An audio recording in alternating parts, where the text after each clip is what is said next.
செவியன் விடை ஏறி ஓர் தூவெண்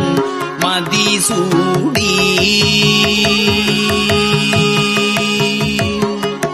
காடுடைய சுடலை பொடி பூசியன் உள்ளம்